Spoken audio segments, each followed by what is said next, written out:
கால சுழற்சியில் தான் ஒருத்தர் உருவாகிறாரு. ஆனால் அவர் உருவாகிறது ப்ரைவேட்டு கம்பெனி, கவர்மெண்ட் கம்பெனி எல்லாம் கிடையாது.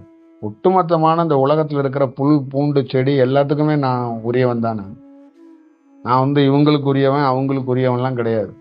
திருடனுக்கும் நான் உரியவன் தான், நல்லவனுக்கும் நான் உரியவன் தான். ஒரு நாள் திருடனும் என்னை சரணாகதி அடைஞ்சானா நல்லவனாக மாறுவான்.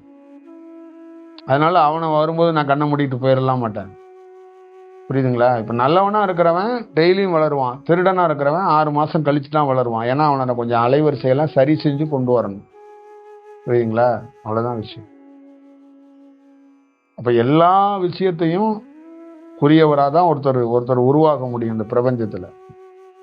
தனிப்பட்ட முறையில் இவருக்கான ஆள் இவருக்கான ஆளெல்லாம் கிடையாது.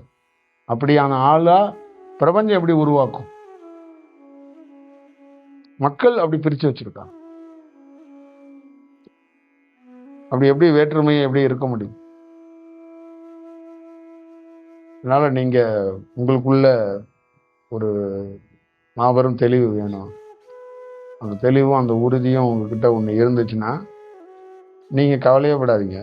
மற்றதெல்லாம் நிறைய நேரடியாக களத்தில் வேலையே நடக்கும். வேலை நடக்கும்போதே உங்களுக்கு தெரியும்.